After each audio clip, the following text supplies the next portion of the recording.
What's going on, guys? My name is Steve. Thank you for stopping by my channel. Today we're going to be reacting to Fred Dibnah laddering a chimney.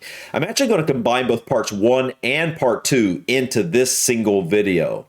This will be my third time reacting to Fred Dibnah. The first time he was actually on the top of a huge chimney stack and tearing down the chimney stack brick by brick with just a hammer and a chisel. And then the second time, which was the last video that I watched with him, it was him actually showing how he built the scaffolding around these chimney stacks. And I just thought what he did as a job was very impressive. And I know this is something that I could not do because I have somewhat of a fear of heights. I've tried to overcome my fear of heights as I've gotten older. I do push myself through it. I've done a little bit of rock climbing and whatnot, but as a whole, I don't think I could do a job like this because it is just, I would just be too unsteady at those heights, especially with the wind and whatnot, and without any harnesses or, things like that as a whole. That's a pretty hard job. And you got to be a pretty special type of person with a unique personality to be able to do something like Fred Dibnah did. So anyways, guys, on the last video where he was doing the scaffolding, I noticed that the ladders were coming up both sides of the chimney stack. And I was curious, did he actually put those ladders up? Because at first I was like, man, that can't be the case. This has got to be something that was probably put on the chimneys when the chimneys were first built, but, for maintenance purposes or whatnot. But people in the audience said, or in my comments, said that that wasn't the case, that those ladders were actually put there by him. And so I actually found these two videos that I'm going to watch today on this single video of him laddering a chimney. So I suppose this is going to show us how he actually has a chimney in front of him and actually somehow attaches ladders to the chimney. And then they are steady enough for him to climb on to the top of these chimneys, which are very, very high. Anyways, guys, enough rambling for me. Let's go ahead and check out Fred Dibnah laddering a chimney, both parts 1 and 2. Well, basically, this is sort of a packing that keeps the ladder off the wall of the chimney, so there's room for your boots to go through, on the rungs of the ladder. There's two schools of thought in this. One that, tying them on with string is time-consuming and all that, which it is. But the thing is, when it's being pulled up the side of the chimney, by my mate here, it bangs against something, it only busts the string, Like the other school of thought is have a metal construction that's bolted to the ladder, which when that hits an iron band or something like that, it busts the bloody ladder, you see. String is cheaper than brand new ladders. So, but it does. Oh, this made me think of something. Someone asked me, I can't remember who it was now, but someone asked me, did I have a trouble understanding his accent? And I was like, a little bit, but not really. But as I'm sitting here listening to him, I do catch myself having to try to figure out what he's exactly saying in some cases. I understand part of what he's saying, but as a whole, I've got to be very careful to really pay attention because his accent is so unique to me. But this is interesting how he's using this very thin string. I mean, it's not very thick. And at first I was like, whoa, man, that's very thin. But then I realized this is not what's really holding the ladder or his weight up. I don't think. I think he's saying this is basically just kind of a spacer between the ladder and the chimney to kind of make sure his boots have room to come up. And that way the ladder doesn't just bounce around, I guess, on the chimney. That's what I'm gathering from this so far. Take a bit of time to tie them all on. That's the only problem. Right. Now it's going to be just underneath the third rung, so there's room for your boots. They've just got to be just underneath the third rung, so there's room for your boots there. If you tie it on there, it's amazing how it gets in way. Oh, I bet. It's in the wrong shop because there's no room for your feet.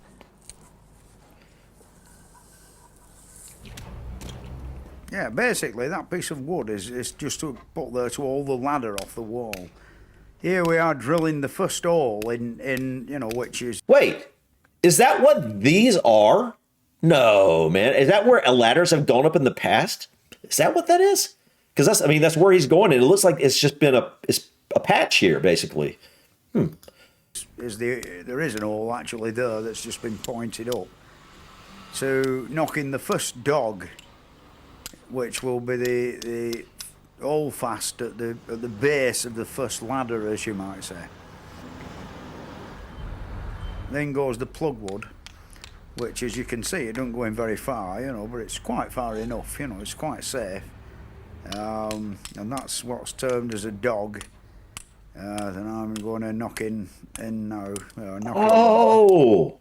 And the next stage is to the piece of rope. It's called a lashing, and it's a piece of rope about 5 foot long with a loop spliced on one end, as you can see. The next stage is to prop up a ladder and climb up it as though you were going up to clean the bedroom window. And then about 5 feet from the top of that ladder, you drill another hole, but in our case the hole's already there. No kidding, okay. As plumb and straight above the one below as you can get it.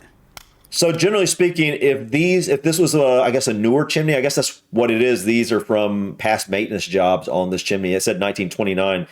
So normally would they have, you know, an electric drill? Is that how they did it? I guess I can't. Well, maybe back in the old days before they had electric drills, I guess they had to drill these by hand or something with a mechanical drill. But so he basically took a drill up there and just drilled holes, and then okay.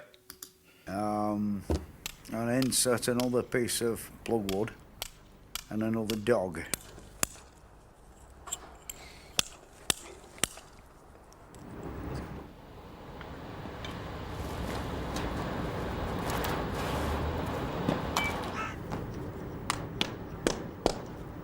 Oh, that's not in there very far. As you get a bit higher up, Wow. the holes have a tendency to get a bit deeper.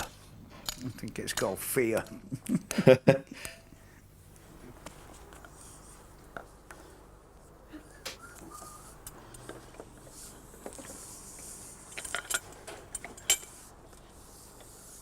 So far, I'm noticing that they haven't put a second one somewhere. I would have thought there would have been kind of two. What do you call those? A dog? I thought that's what he said. But whatever those metal anchors are, I thought there would be a second one at every, you know, step. But maybe not. Maybe it's. I don't know. Let's just continue.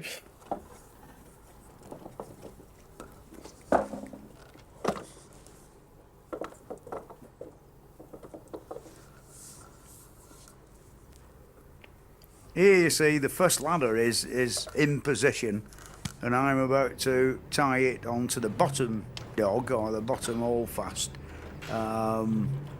which you know, that's where the beer belly comes in handy. Kidding. Sort of round the hoop, round the side of the cheek of the ladder, under the rung, round the hoop, round the other cheek of the ladder, round the rung, and then back round the rung below, and a 12-inch on, and that's got it fast. It will not come off. Wow. The thing to do also is use as much of the rope up as you can, because in a gale the ends start to blow about, and the makes sense.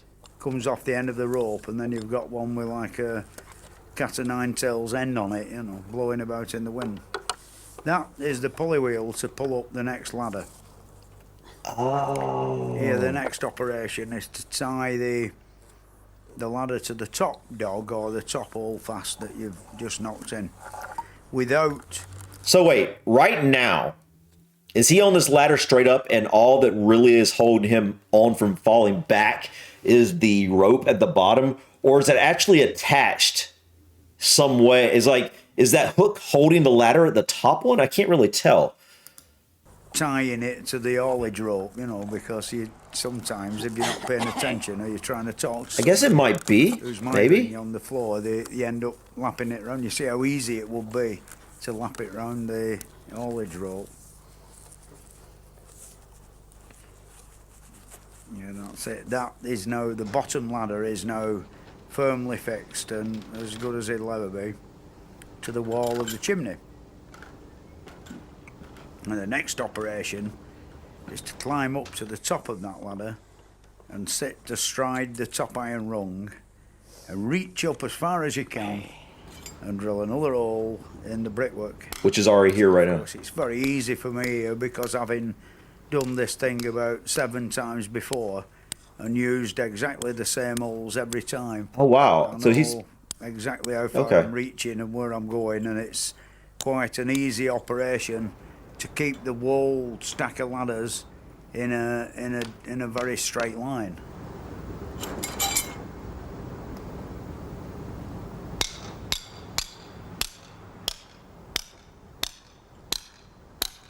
no kidding. It's starting to make sense now. And I could putting them up and you wander towards one side. When you're putting the staging up at the top and you've got one ladder that's maybe 2 foot gone a bit sideways, and say the other one's gone the other way, it looks rather an erratic effort at the top. You know, everything's out of line and out of square. Now we've drilled the hole approximately 5 feet above the top of the bottom ladder and hooked on the pulley wheel. Now this is where the tricky bit comes in. The second ladder is tied on approximately 9 rungs from the top, which is about midway. And of course, when it's being pulled up by the labourer or the man down below, we lose more or less half a ladder of a lap. You'll see the reason for this shortly. The thing is, as that ladder comes up. Oh, so he doesn't have a spacer at the bottom because it's going to be on that ladder, but then he's got the spacer at the top because of it doesn't have. Okay, all right. Or the second ladder comes up on the bottom rung of it. There are 2 lashings, one of which I'm using now to tie the bottom rung to the nearest corresponding rung of the ladder that's stuck to the wall. I've got the other lashing round my neck, and the 2 steeplejack hooks which have come up with it are stuck in my belt. Now, that's a secondary sort of safety precaution. That's good. The one with just a clovitch round the side, just in case that hook there that I've got my hand on, or the one that the pulley's on, if that happened to come out, I'd still be in with a chance. You know, the ladder would still be connected with 2 hooks to the bottom one. As you can see, it's slightly precarious there how it shapes. Yeah, definitely. Once you've lashed it to that top hook, which is 5 foot above the bottom ladder, you've only got about 6 rungs above that are standing in free space, or what you might call unconnected to the chimney. It is now possible to unhook the pulley wheel and carry it up the back side of the ladder and hook it on the top iron rung, while you use one of the dogs that's stuck in your belt to, you know, get another purchase 5 foot higher up still, you see. Once you've drilled that hole and put the dog in, you can lift up the pulley wheel onto the dog, which of course one end of the rope is still attached to the ladder that you were sat on. And then you'll see in a minute where when I come down and untie that ladder, my man at the bottom pulls and up goes the whole 21 pins of the ladder onto the top of the bottom ladder, which sounds unbelievably complicated, but it is quite a simple operation, really. Yeah, after you've done this, a lot of it would be simple. On a good chimney, on a good day, where it isn't windy, and you don't manage to thump the hell out your hand with the hammer, like, you know, I mean, if you miss with the hammer, it's rather painful. There goes the pulley wheel. You know, I just realized something. On the last video I watched with him about him doing the scaffolding, I noticed that, at least in my head, I remember seeing ladders on both sides of the chimney. And so now I'm wondering, like, why would you need 2 sets of ladders? I mean, I guess maybe he's doing maintenance on, I don't know. I'm trying to figure that out. Or did it have something to do with having to build the scaffolding? No. Anyway, it doesn't matter. Just something I was thinking about. Down the ladder. Untie the lashing at the top that's holding the top of the ladder. Now it all comes loose and flops about in the wind. That's the dodgy bit when it's very windy and you're 3/4 of the way up and the wind's trying to snap the ladder off sideways. Yeah, I bet. It's quite exciting. Exciting? Come on. There's the secondary lashing on the side. Not how I'd describe it. And finally the one at the bottom. When you've released it at the bottom, it's at the mercy of the man on the floor and the wind. No kidding. It's rather Okay. awkward when it's very windy and the ladder Oh wow! twisting round the Now I get what he was saying. pulling the thing up. Okay, let's continue with part 2. Now it's now in the right position for fixing onto the sockets at the bottom, and of course you see how close to the top hoop that you know, it's being held against the wall by the man on the floor. Very important that the man on the floor is you've got his whole concentration all the time, you know. That's why it's better using an older man than a younger man who has a tendency to wander off looking at ladies' skirts and things like that. You know how mad I'd be if I was Fred and I had some guy that ran off looking at some. That would be messed up, man. Man. Because if he disappears, you fall off. Yeah.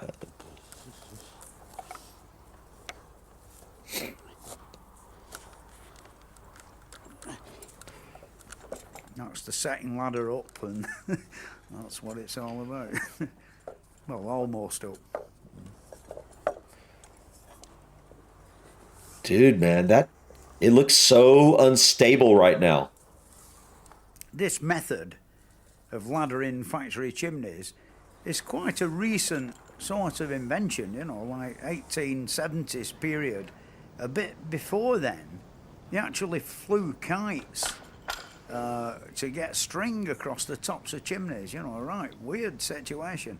I think when they were, you know, the beginning of the Industrial Revolution, when they started to erect chimney stacks.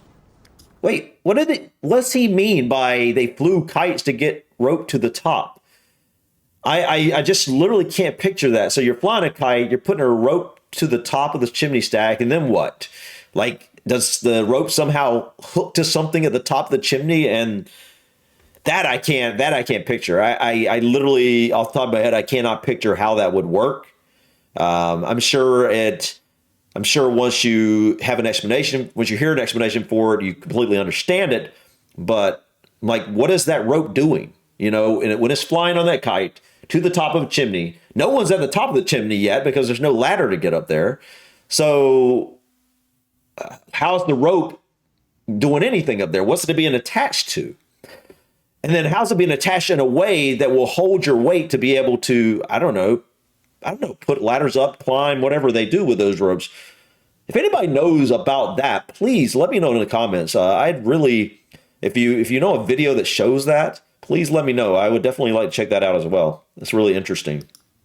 Nobody gave it a great deal of thought as to how they were going to get up there to repair the things. Because, of course, they were all built from the inside, more or less right from the beginning of building fairly large ones to building the really monstrous things that there are today at power stations. Like the early ones, you know, 1820s, were only like 60 and 50 feet high. And, of course, you know, they could build them with a conventional scaffold round the outside, because they were of no great girth, you know. To circumnavigate the wall of that chimney, which might be 60 odd feet circumference with scaffolding, is going to cost a heck of a lot of money, you know. That's why I think steeplejacks have still can still earn a crust of bread, you know. It is one of the good and reliable ways of getting up there, you know. Makes sense.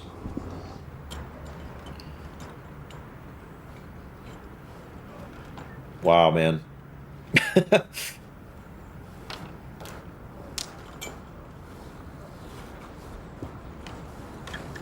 Basically, having got the second ladder up, you've more or less conquered it in a way, how you actually do the job. The thing is, you just keep repeating the process, 9 rungs from the top, 2 lashings on the bottom and 2 dogs, and up it comes, and all as you're up there with is your hammer you chisel the plug wood and the end of the pulley wheel and the rope. The No important kidding. thing not to do is let the rope run through the block and go tumbling down, which means that you've got to come down and get the end of the rope and carry the thing up, which 200 foot of hemp rope is fairly heavy, and by the Yeah. time you've got back to the top with it, you're getting a bit out of breath. The other thing is, the higher up you get and the harder it gets, you know, because of course the guy at the bottom has got to pull the ladder up further, and you've got to send the end of the rope down further. And also the progression towards the top as you get higher it slows down a bit. This basically is an inspection to give a quote for any forthcoming repairs that need sorting out. Over the years, the first job I ever did were above the collar, the 10 feet of brickwork above the collar. I put some new iron bands round and pointed it all, and a new lightning conductor rod. Then on subsequent visits, I pointed all the panel work round the top 30 feet. And now from the sailing course below that to below the green and white banded area of tile bricks, it's badly in need of pointing, so I'm going to give them an estimate to do that.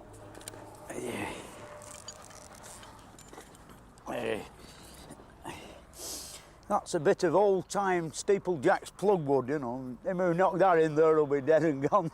All right. Where is the camera at right now?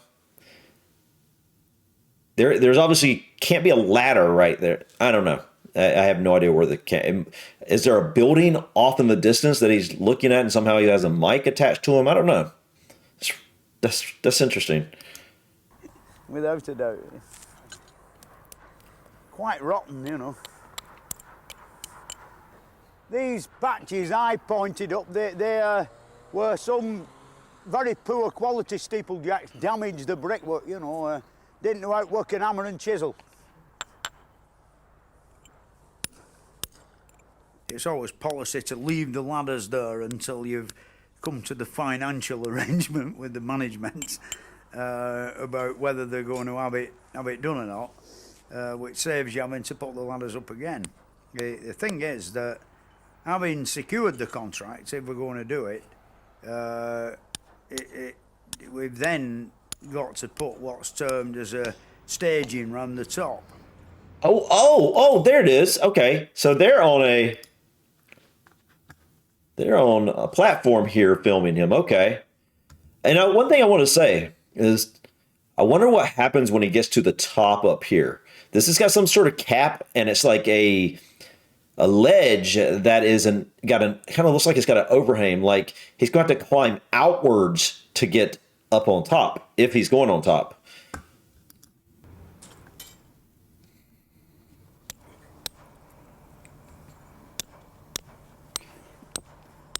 Wow, man.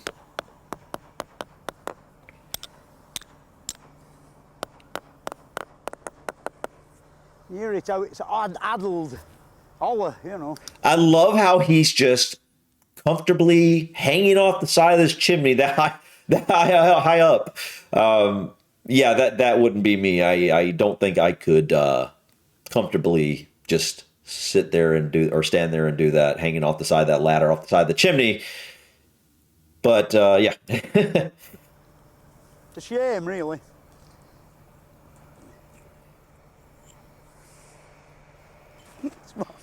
Getting near the top, it's always like that, you know.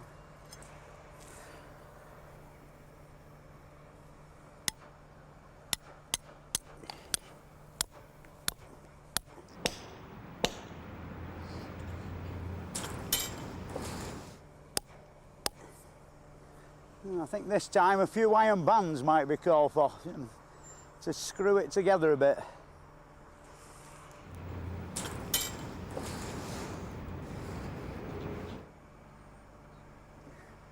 bit of me pointing come out up there on them big copings. Can you see it? 6 inches off the lightning conductor.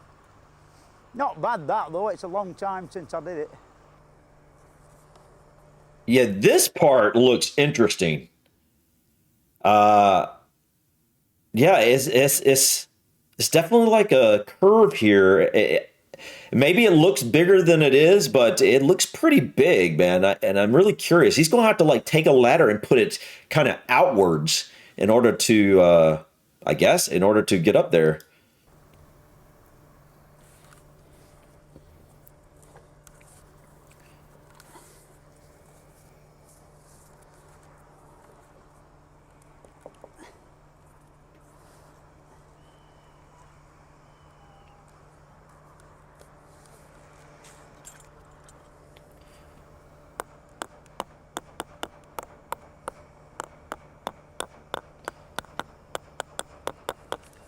Some of them are loose.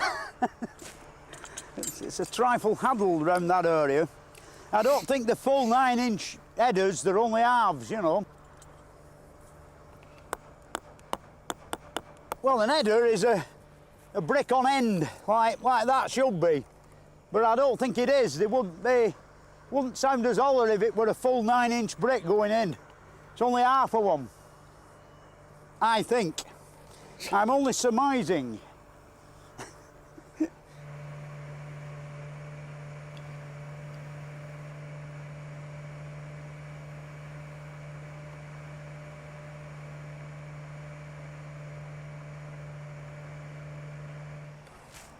Dude. These are my dog holes that support my scaffold when I'm putting the scaffolding up. Oh yeah.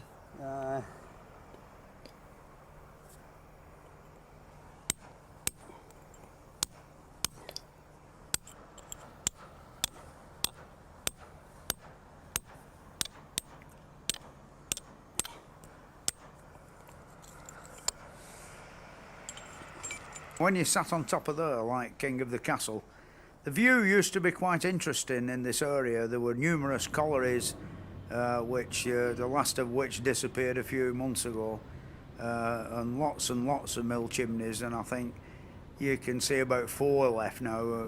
Wow. All of them, out of dozens and dozens.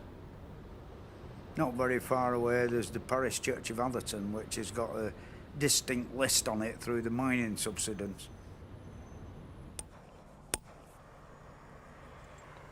Well, that's it now. We've nearly conquered it. The north face of the Eiger.